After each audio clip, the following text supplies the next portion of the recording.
안녕하세요. 닥터 C와입니다. 2019년 12월에 시작한 코로나 사태로 헬스 리스크에 대한 인식이 많이 높아지고 있습니다.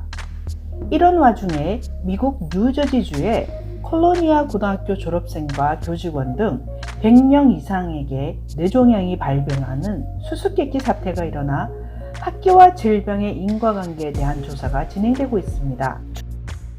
주로 1975년부터 2000년 사이에 졸업한 학생과 교직원들 100명 이상에게 뇌종양이 발병한 것인데요.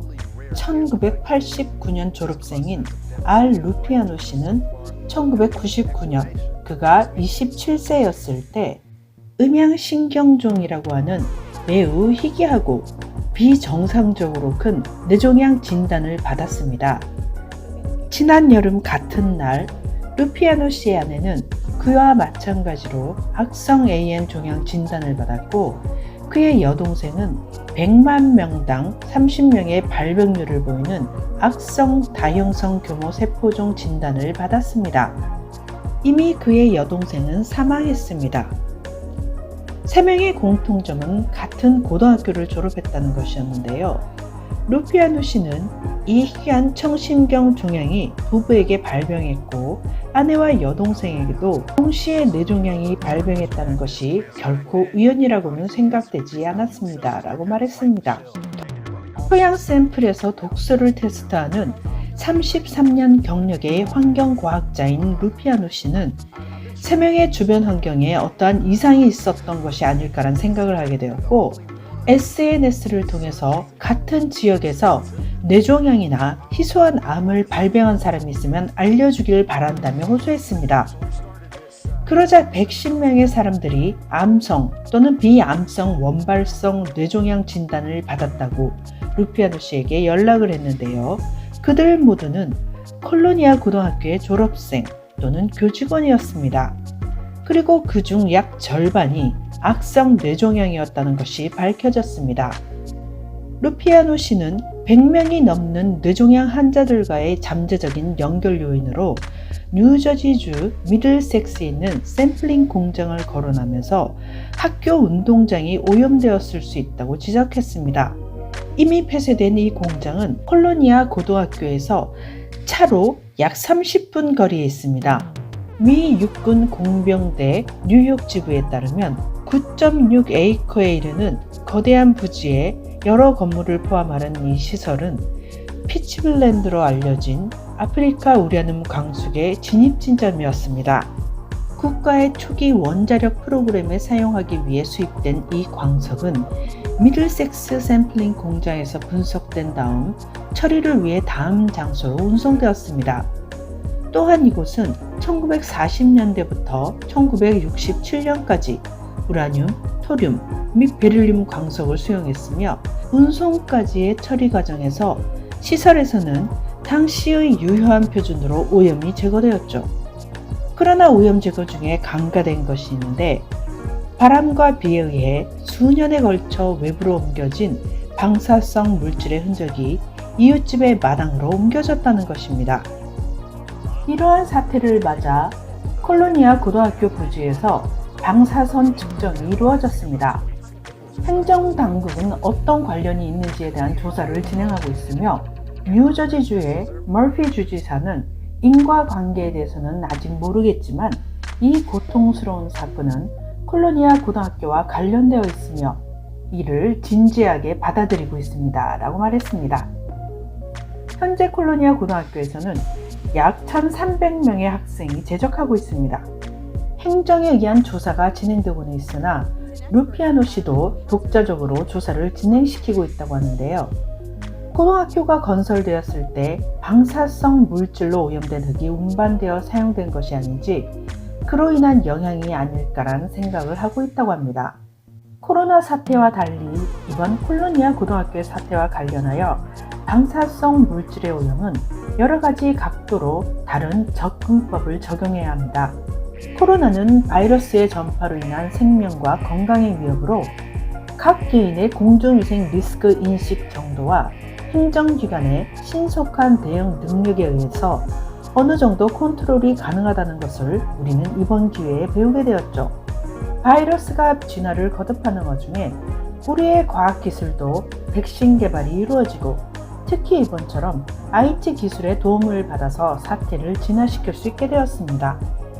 그러나 지금 전쟁으로 고투 중인 우크라이나의 체르노빌 사고나 일본 후쿠시마 사고를 통해서 보듯 지구상에 자연적으로 존재하는 방사성 물질의 자연 상태의 농도가 아닌 인위적으로 발생하는 방사성 물질에 의한 오염토, 오염수로 인한 위협은 바이러스의 공격과는 다른 양상으로 우리의 삶을 위협하는 리스크입니다.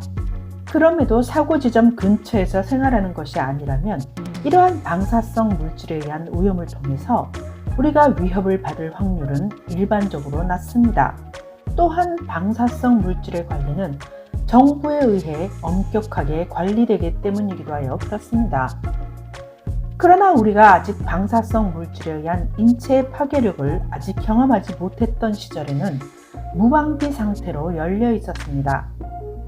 책에서 아마도 그럴 것이다로 쓰여 있었을 부작용에 대해 많은 피해자가 발생하면서 직간접으로 몸소 경험을 하면서 비로소 법 정비가 시작되었죠. 그 중에 1888년에 지어진 퍼널드 주립학교는 우생학에 집착하는 교도관과 불법 방사성 검사를 통해서 미국에서 가장 비열한 시설 중 하나로 성장했습니다. 1946년에서 1953년까지 7년간 하버드 대학과 MIT에서 어린 남자아이들을 상대로 방사성 동위원소 추정량에 노출시킨 공동실험의 현장이었기 때문이죠.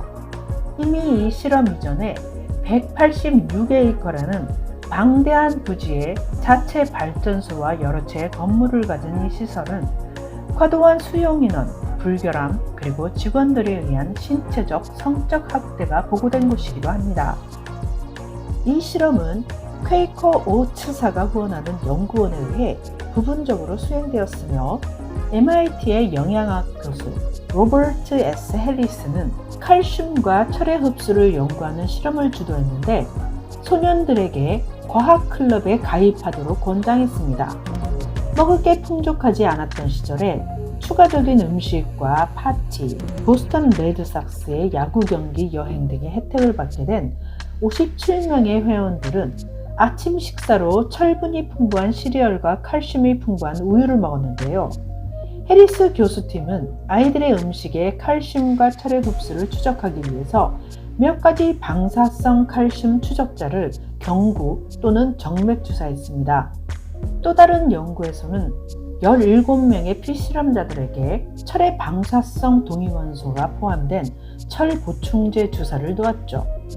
이러한 체계적인 방사성 물질의 노출이라는 악몽 같은 행위에 있어 보다 큰 문제는 어린이나 부모의 동의가 완전히 없었다고는 할 수 없으나 이 과학적 실험 연구의 참여에 대한 충분한 설명이 부족했다는 것이죠. 사실 이 시기에는 방사성 물질의 위험성에 대한 인식, 하다못해 본인 혹은 보호자에게 충분히 설명을 하여 동의를 구해야 한다는 인식은커녕 법적인 제재도 없었죠. 1950년에서 1953년 사이에 두 번째 연구가 실시되어 57명의 피험자를 방사성 칼슘 추적자에 노출시켰습니다. 이때도 연구 진행 과정에 있어서 실험의 동의를 구하는 과정에서 충분한 정보를 제공하지 않았다는 점, 열악한 생활 환경에서 성장하는 아동의 선발 과정에 대한 공정성에 대한 문제점이 제기되었습니다. 이는 결국 1995년 집단 소송으로 이어졌죠. 1998년 지방법원은 MIT와 퀘이커 오츠사는 피해자들에게 185만 달러의 합의금을 지불하라는 판결을 했습니다. 퍼널드 주립학교의 건물과 부지는 2000년대까지는 매사추세츠 정신지체부가 운영하는 정신장애를 가진 성인을 위한 센터로 이용되었고 2014년 문을 닫았습니다. 우리는 현재 불확실성의 시대에 살고 있습니다. 콜로니아 고등학교나 퍼널드 주립학교의 실험은 우리 인류가 과학기술을 발전시키는 과정에서 인체에 영향을 미칠지도 모르는 미지의 요인에 대한 무지에 의한 것이었으나 우크라이나의 체르노빌 사고에서 반세기가 넘도록 방사성 물질에 대한 위협이 지속되고 있다는 교훈이 있었음에도 후쿠시마 사고와 같이 인간의 안일한 대처로 인해 우리의 건강은 위협을 받고 있습니다.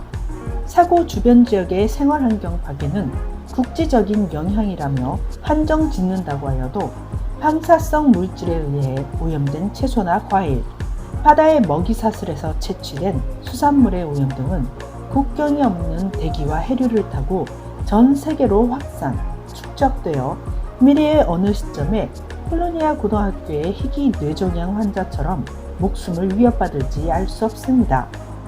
그 위에 이번 코로나 사태와 같이 인위적으로 만들어진 바이러스에 의한 공격은 우리의 건강 리스크에 경종을 울리고 있을 뿐입니다. 그뿐만이 아닙니다. 기후변화는 북극지대에 얼어붙은 땅, 동토를 녹여 태고적의 바이러스를 현세에 노출시켰고, 극단적인 이상기후는 한 지점에서 장기적으로 영향을 끼쳐 수확량의 감소를 불러오고 있고, 코로나 사태는 글로벌 식량 공급 체인이 끊기는 바람에 푸드 세큐리티는 지금 과거 어느 때보다 학계의 주요 테마가 되었습니다. 그러나 한편으로는 무한 리필과 같은 상업적인 목적과 저임금, 글로벌 유통의 수익 구조와 맞물려 지구 한쪽에서는 음식이 남아돌고 다른 한쪽에서는 기아로 죽어가는 사람이 넘치는 비이상적인 상황을 우리는 대개 못 본 척하며 살아갑니다. 많은 숙제를 해결하지 못한 상태에서 우리의 지속적이고도 안전한 웰빙이 위협당하는 건강 리스크는 이제 전 지구적인 레벨에서 통합적이며 체계적으로 표준화된 사회적인 시스템으로 갖추어서 관리해야 하는 시대가 되었습니다. 오늘 영상은 여기까지 하겠습니다. 감사합니다.